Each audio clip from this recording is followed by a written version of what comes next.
Eu confesso que eu estou bem nervosa de estar aqui, não estou acostumada a ocupar o palco, assim, então se eu gaguejar, me perdoem. Comecei. Mas, enfim, estou muito feliz, ao mesmo tempo, de estar aqui ainda dividindo o palco com amigos, e que são pessoas que eu admiro muito na comunidade. Então, ainda mais para falar sobre esse assunto, né, que é a hiperbitcoinização. É um assunto que eu sei que todo mundo aqui entende muito, tem muito a agregar. Então, bora começar, que a gente não tem muito tempo. Então, queria começar perguntando para vocês qual foi o primeiro motivo que vocês se interessaram pelo Bitcoin? E assim, sejam sinceros de verdade, eu posso até começar. Eu comecei pela ganância mesmo, fiquei, né, por outros motivos, mas foi o motivo que me atraiu inicialmente.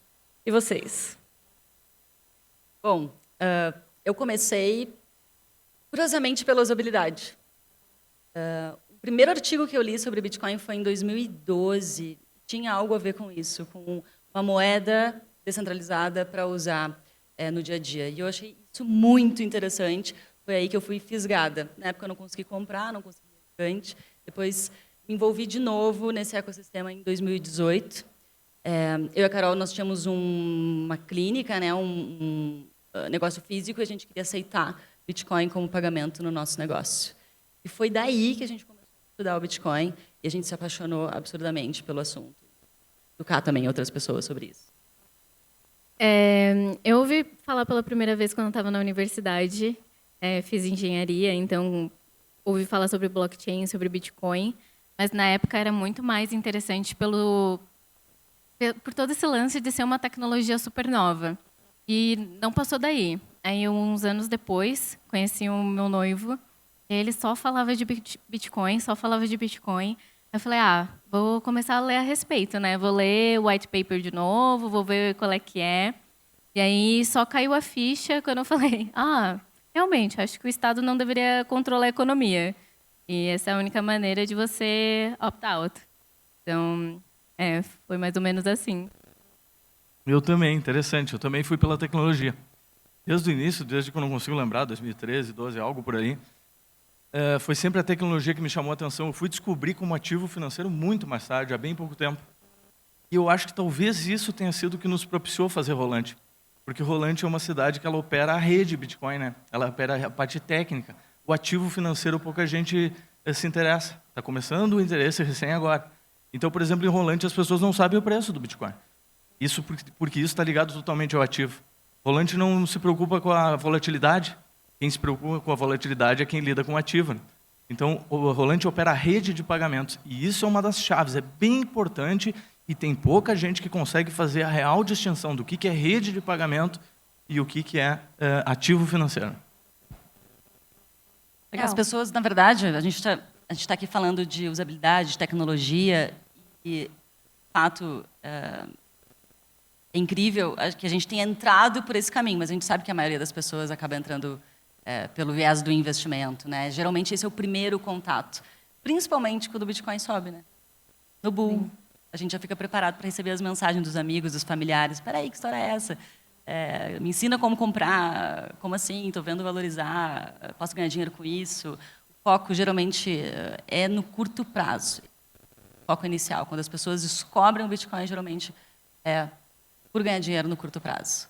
Né? E depois, geralmente, ficam pela tecnologia, pela usabilidade, vão descobrindo outros usos do Bitcoin como ferramenta. Né? Mas, geralmente, é pelo investimento no início, pela ganância. Tipo assim, no meu caso, eu queria um lugar para botar o meu dinheiro que fosse melhor do que a poupança, né? Que é basicamente qualquer coisa melhor que a poupança. E aí, deixei o Bitcoin ali, e aí começou a cair. Ia cair. E aí, só restou estudar e realmente entender se fazia sentido deixar o dinheiro ali ou não. E aí, né, quando tu começa a estudar a fundo, você cai na toca do coelho, aí não tem mais volta, né? Daí você fica pela ideologia e por tudo que ele representa, que é muito além disso, né, de ser um investimento.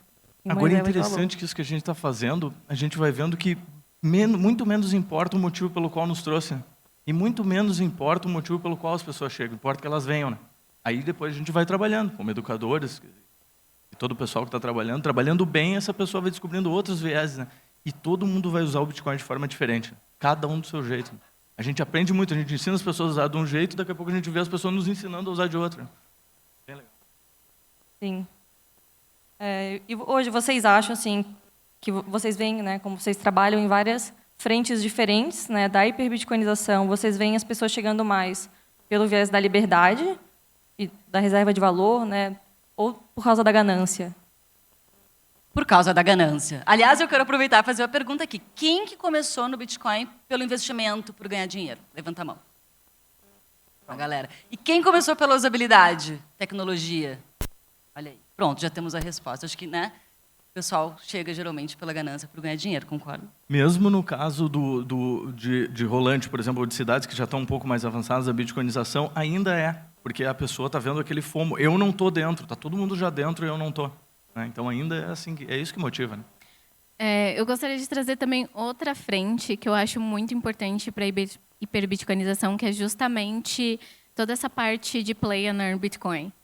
Porque você acaba entregando sets para uma galera que nunca ouviu falar sobre o Bitcoin e elas só estão interessadas em jogar um jogo e ganhar alguma coisa.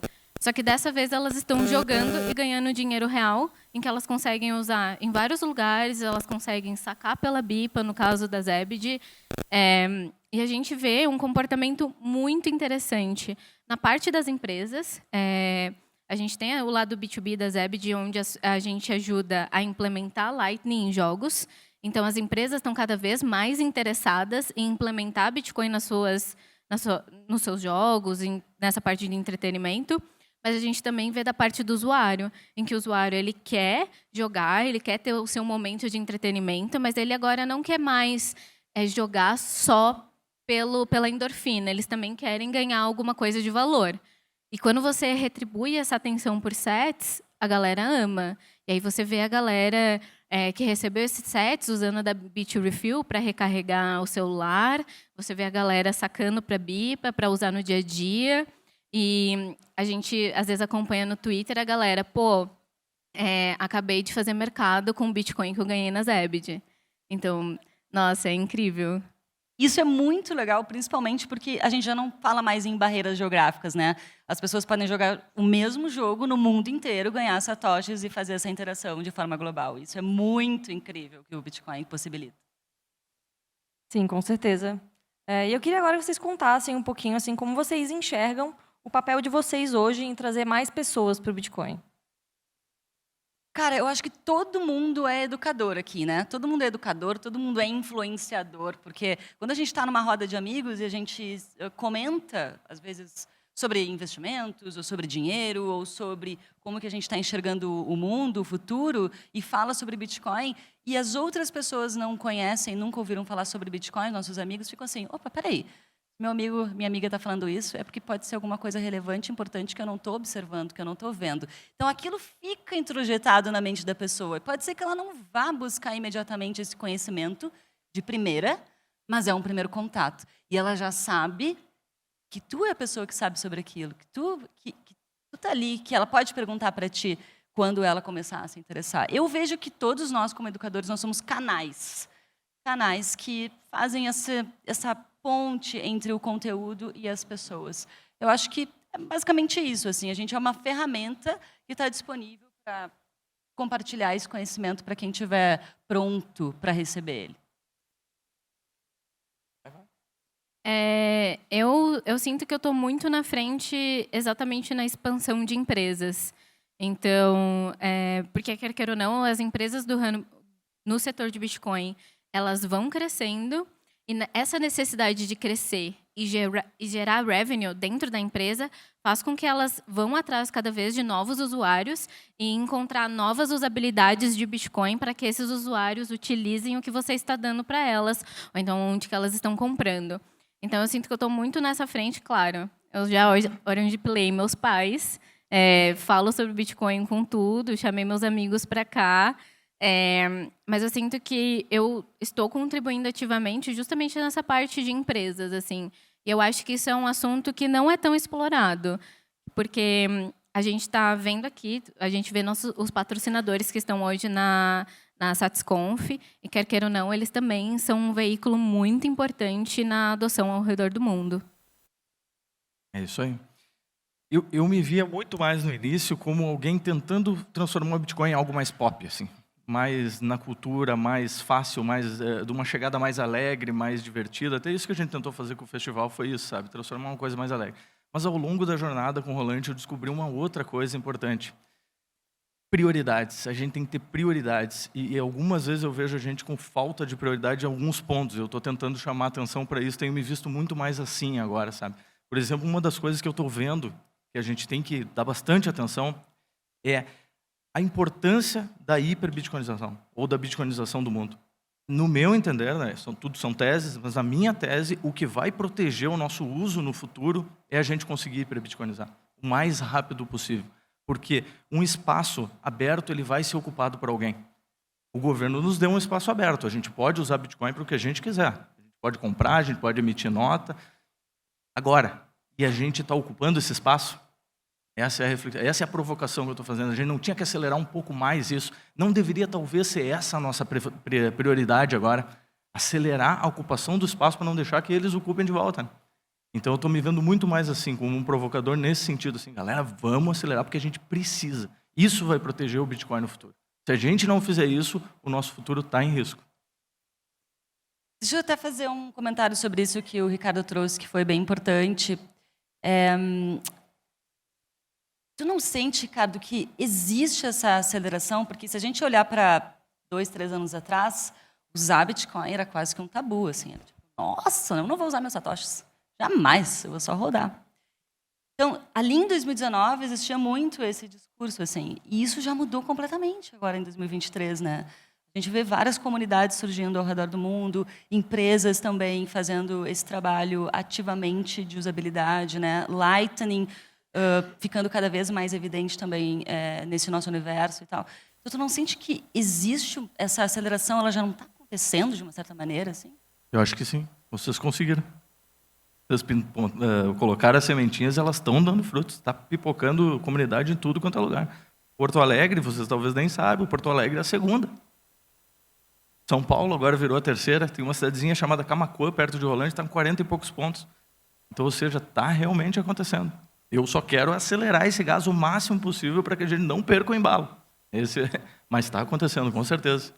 É incrível, se a gente olha a trajetória assim, dos últimos anos, é impressionante, é muito legal ver a usabilidade de fato acontecendo.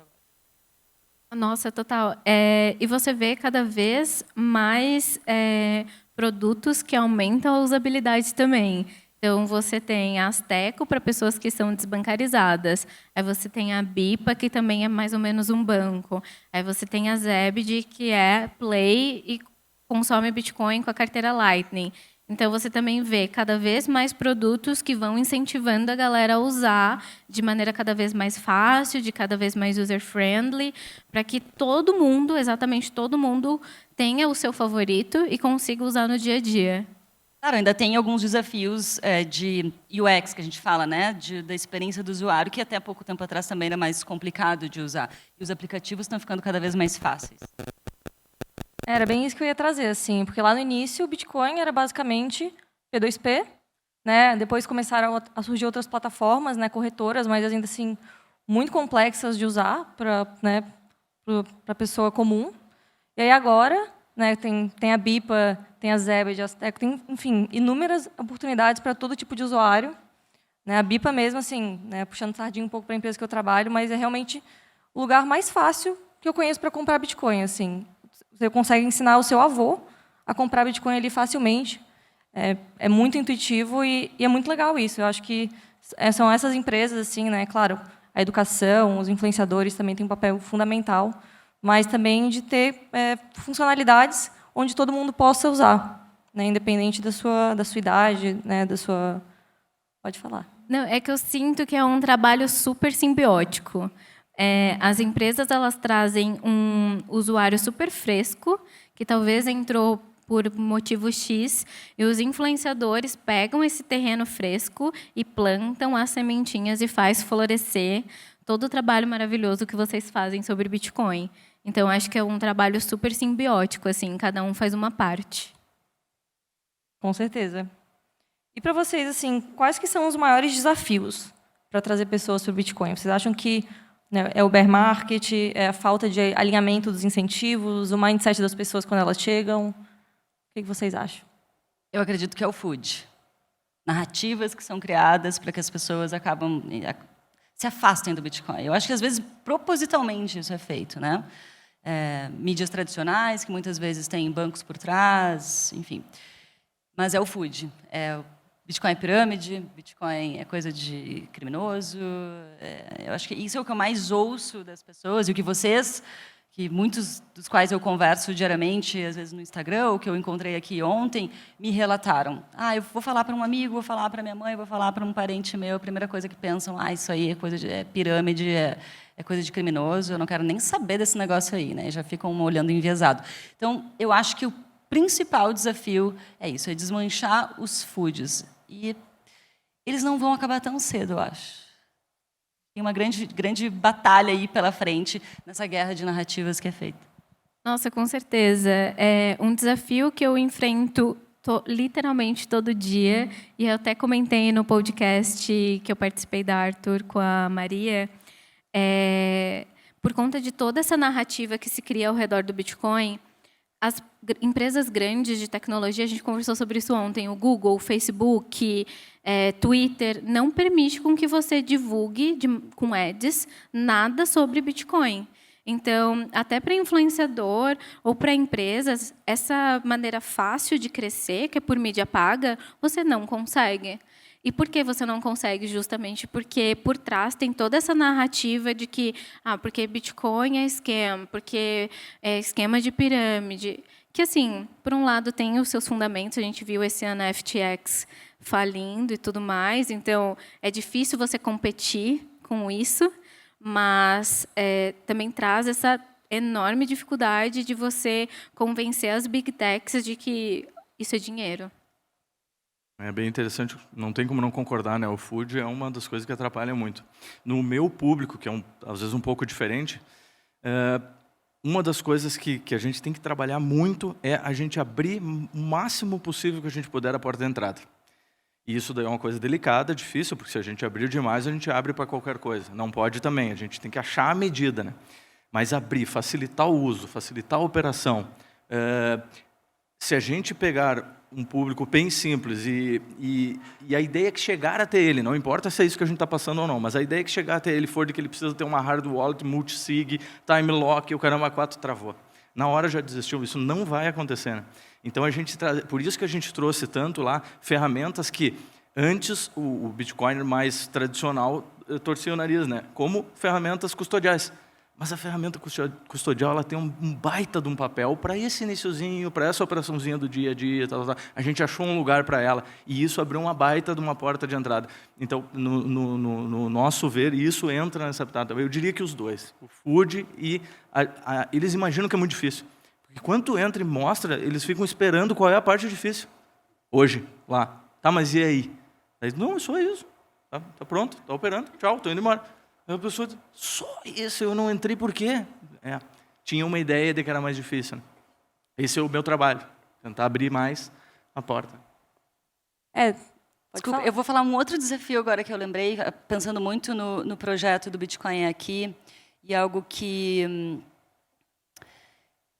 eu acho que é um desafio também, né, Ricardo? Eu imagino que, não sei se tu chega a pensar sobre isso, dentro da usabilidade, as pessoas elas entrarem e elas ficarem.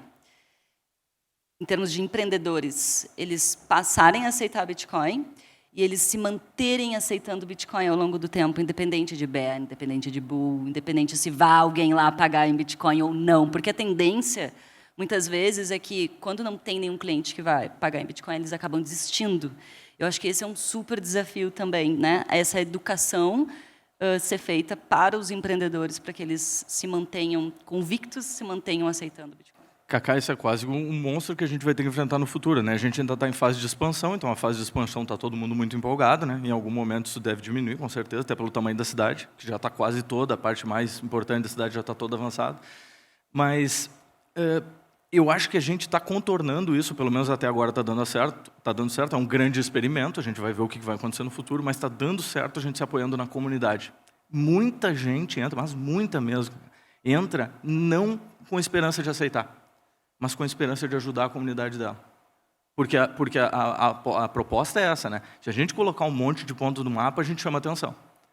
E se tu não vai receber, mas tu vai estar ajudando a colocar um ponto no mapa e colocando a nossa cidade mais para frente, mostrando que o Bitcoin é...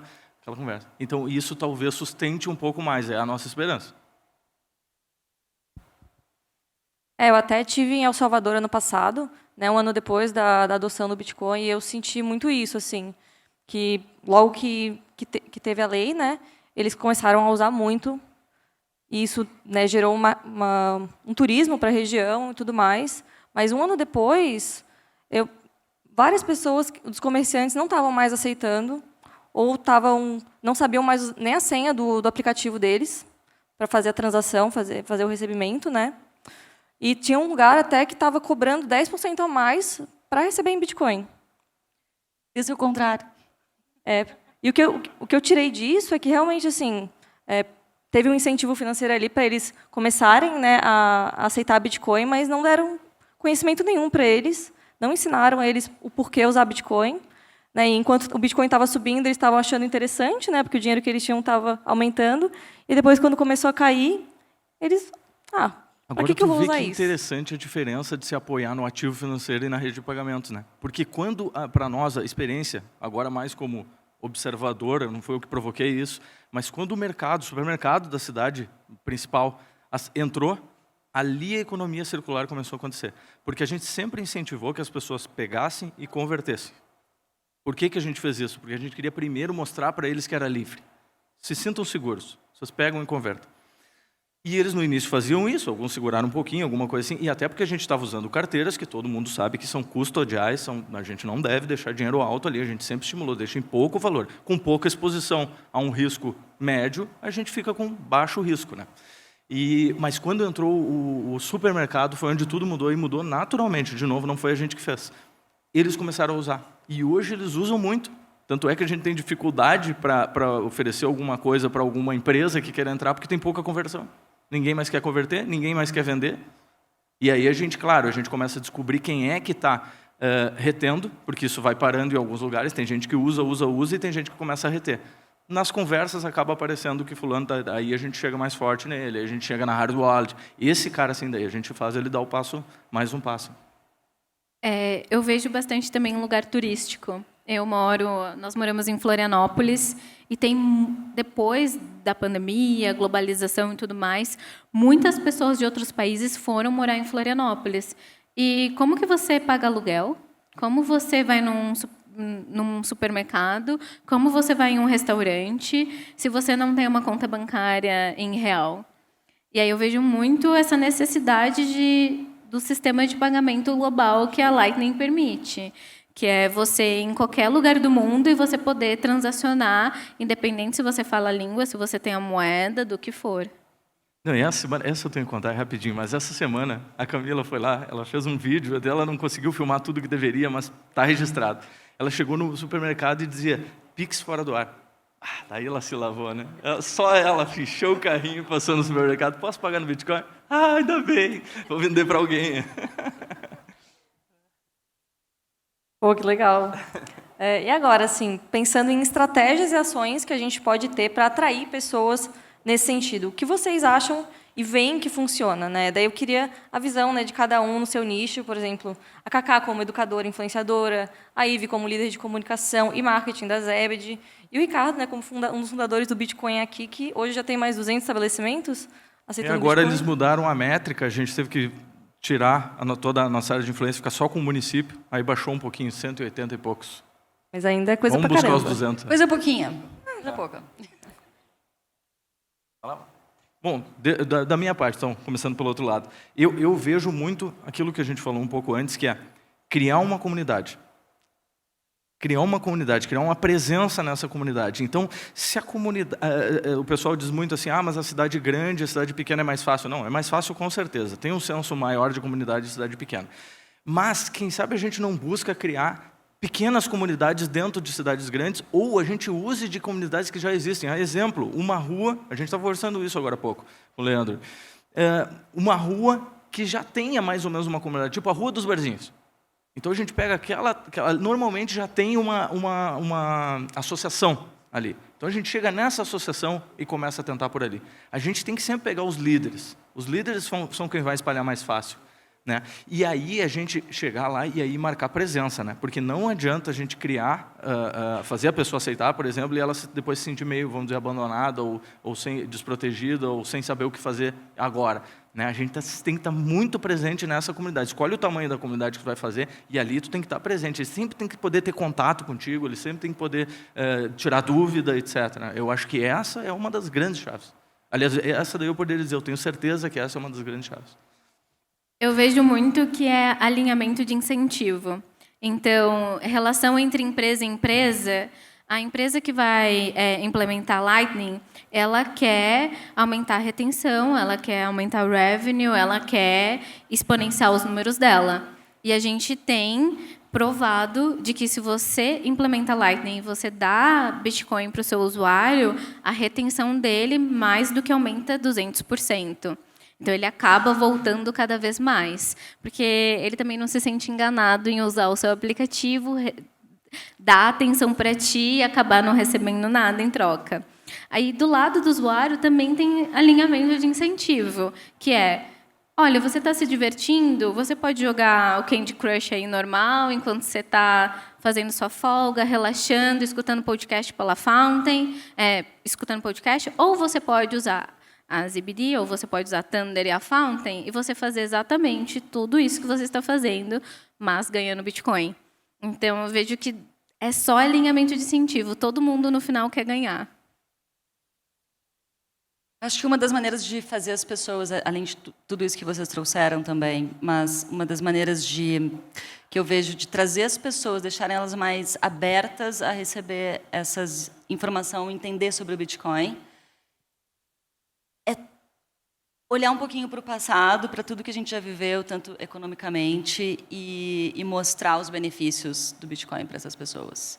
Eu acho que isso pode ser um ponto de conexão e que facilita o entendimento da importância do Bitcoin como ferramenta financeira. Geralmente esse é o primeiro passo, sabe? Que a pessoa vai entender, entendeu? A gente vai pegar um exemplo lá, sei lá, do Collor, né? O clássico. Puxa vida, dinheiro da poupança que foi congelado, que as pessoas não tiveram mais acesso. Com Bitcoin, tu não tem essa possibilidade. Está na tua carteira, na sua própria custódia, ninguém vai tirar de você. Eu acho que trazer esses exemplos de que as pessoas já viveram, já passaram, e estar mais próximos do dia a dia delas, eu acho que vai fazer elas entenderem melhor, de forma mais rápida, e entenderem o poder que o Bitcoin pode ter na vida de cada um. Eu acho que essa é uma maneira, talvez, um pouco mais fácil de trazer esse entendimento. Cara, tem que ter sentido mudar, né? Por que eu vou mudar de moeda, né? Primeiro eu tenho que entender por que a minha moeda é ruim, né? Isso estava na palestra inicial exatamente com esse foco, né? Eu primeiro tenho que mostrar por que a nossa moeda é ruim. E tinha um detalhe. Quando tu não tinha outra opção de moeda, tu caía em tudo moeda fiat, tudo controlado por governo, tu perdia o ímpeto de questionar a moeda. Se eu tirar a moeda do mundo, fica bem pior. Então tu parava o raciocínio ali, né? Mas agora nós temos. Agora nós temos uma moeda que realmente é boa. Mas por que ela realmente é boa? Aí entra nisso aí, né? Explica por que a outra é ruim. São muitas quebras de paradigmas, quebras dessas barreiras todas de pensamento mesmo, né? De que todo mundo introjeta durante a vida e não para pensar, como tu falou. Por que eu tenho que guardar o dinheiro comigo mesmo? Né? Se eu posso deixar num banco, está lá seguro, eu nem me questiono sobre isso. Então, todos esses questionamentos começam a surgir quando a gente começa a estudar Bitcoin, mas as pessoas, no geral, não param para pensar porque é muito confortável ficar no sistema que está. Então, tem que haver esse desconforto, tem que haver esse questionamento. Poxa, peraí, realmente, no exemplo do Collor, realmente aconteceu isso, né? Será que não pode acontecer de novo? O que pode me proteger? Eu acho que esse é um caminho. De acordo. Eu concordo 100% assim, com tudo que vocês falaram.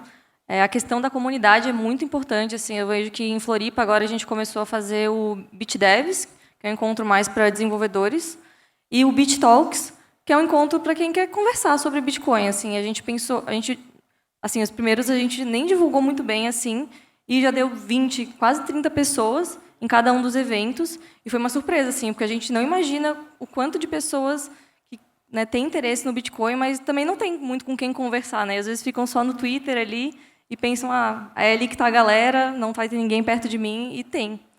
E aí a gente vê esses pontos, né, essas comunidades crescendo, assim, surgindo ao redor do Brasil, do mundo. E eu acho que é esse o caminho, assim, né? A gente começa pequeno e vai né, ganhando terreno aos poucos. E agora me digam, assim, vocês acham que realmente tipo, o mundo vai ser hiperbitcoinizado? O Bitcoin vai ser a próxima moeda global? Ou vocês acham que não? Que é justamente por ter moeda fiduciária que faz esse contraste e o Bitcoin se prevalece tanto sobre ela? Então, eu acredito que precisa hiperbitcoinização, senão acho que todo mundo falhou. E eu não gosto nem de imaginar um cenário em que a hiperbitcoinização não aconteceu, porque eu acho que vai ser um pouco Mad Max, ou com uma misturinha ali de Blade Runner, assim, acho que vai ser um filme de terror. Concordo com a Ive. Vai ser complexo a gente chegar nessa hiperbitcoinização. Eu acho que, como a gente estava falando antes, né, o processo já está se acelerando, mas com a CBDC surgindo, vai ser uma batalha longa, vai ser uma grande batalha, porque não vai ser fácil. A gente não sabe o que vem pela frente. Os governos vão querer estimular muito o uso das moedas digitais, dos próprios, né, dos bancos centrais. E vamos ver o que vai rolar. Eu acho que vai ter uma coexistência por um bom tempo ainda, mas estou torcendo, espero sim que a gente tenha uma hiperbitcoinização mais para frente, que nem como tu falou, Ive, senão vai ser complexo, vai ser. A moeda fiat ela não tem mais salvação, né? Os governos, para se sustentarem, eles têm que ser irresponsáveis e eles têm que destruir a moeda, é a única saída. Então a moeda fiat não vai virar Mad Max mesmo. E a hiperbitcoinização está acontecendo, né? A questão é se a gente consegue atingir o efeito Uber, se a gente consegue ser mais veloz do que eles conseguem proibir. É mais ou menos essa a minha dúvida, sabe? Por isso que eu fico ansioso e tentando acelerar ao máximo, porque se a gente conseguisse, ou conseguir, enrolante, eu acho que eu vou conseguir, substituir o dinheiro em papel pelo Bitcoin, é o sonho. Ao passo que as outras comunidades vão substituir o dinheiro do papel pelo Drex. Isso é um pesadelo. E agora que você comentou, me veio uma coisa da cabeça muito interessante, que é, apesar de existir as CBDCs, ela não resolve esse problema de interconectividade global. Porque você tem a CBDC brasileira e você vai ter a CBDC americana, londrina, não sei o quê.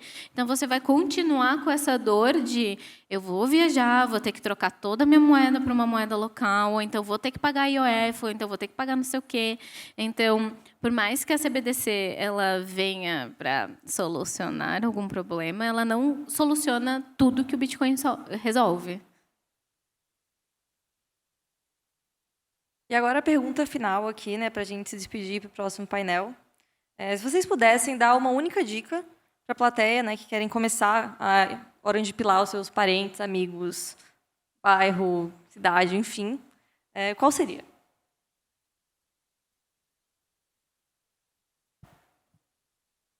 Olha, Pode ser mais de uma, eu deixo. então, é igual eu falei, alinhamento de incentivo. Para os seus filhos, coloca eles para jogar algum jogo que ganha Bitcoin. E aí você explica para eles, então, essa moedinha que você está recebendo não é igual a moedinha do Mário. Essa moedinha você consegue comprar um pirulito, você consegue ir ali na vendinha e trocar por algo que você tem um pouco mais de interesse. Então, é mais fácil educar a criança por esse caminho. Talvez uma pessoa mais velha, olha, você pode escutar esse podcast, receber Bitcoin, e depois você pode trocar para o que você quiser. Para mim, eu sinto muito isso. Assim, você incentiva a pessoa com algo que ela já vai fazer no dia a dia. Ela já vai fazer isso. A criança já vai jogar jogo. As pessoas já vão escutar podcast. Então, você adiciona um incentivo a mais e incentiva ela, olha, mas isso aqui você está recebendo tem um valor real. Não é igual no Mário, que você vai deixar as moedinhas lá e acabou. A minha abordagem é sempre simplificar ao máximo. Então, a minha técnica, a minha abordagem é baixa uma carteira e experimenta. Baixa uma Wallet of Satoshi, que é a coisa mais simples que tem, e experimenta.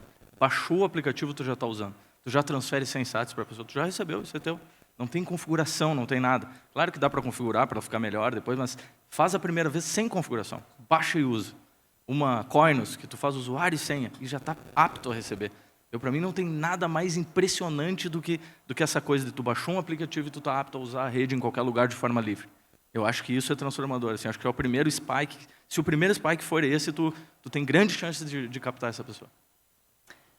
Eu já diria quando você tiver uma oportunidade que você sente que a outra parte, que a outra pessoa está aberta a ouvir sobre Bitcoin, você fala sobre Bitcoin um pouquinho. Não vire o chato do churrasco. Eu já fui a chata do churrasco e eu ficava imaginando as minhas amigas pensando, putz, lá vem a chata do Bitcoin, vai ficar o churrasco inteiro falando sobre Bitcoin, a gente não aguenta mais.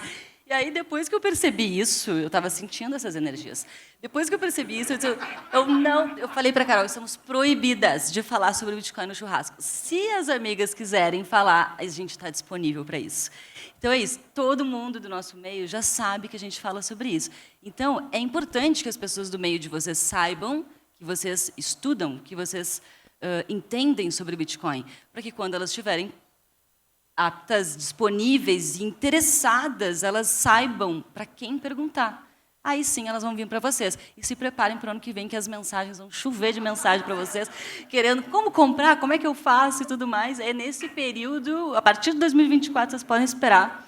Mudem os celulares, se não quiserem, porque assim vai chover mensagem. Não é assim? No Bull é aquela loucura. Esperamos que seja Bull, né? É aquela loucura, todo mundo quer saber. As minhas amigas, meus amigos, é assim, quando o Bitcoin começa a subir, começam a me mandar mensagem. Cacá, o que é isso? Como é que eu faço? Eu não comprei durante esses 2 anos, esqueci, agora eu quero voltar. É assim. Mas é importante que as pessoas saibam para quem buscar. Quem buscar informação. Não caiam em pirâmide, não caiam em papo aí, em anúncios que são, enfim, que não são legais, né? Que, infelizmente, a gente sabe também que surge um monte aí na Bull. Mas que saibam pessoas confiáveis com quem elas podem contar, conversar, trocar ideia sobre isso, aprender e dar os caminhos, né? Todos nós somos educadores e todos nós podemos ajudar outras pessoas e aumentar o número de pessoas que usam Bitcoin, que sabem sobre isso. Eu achei curioso isso de quando a pessoa trazer, você comenta. Sempre conversei com meu pai a respeito de Bitcoin, sempre. Aí, essa última vez que eu vi ele, nossa, mas aumentou bastante, né? 170%, como que eu compro agora?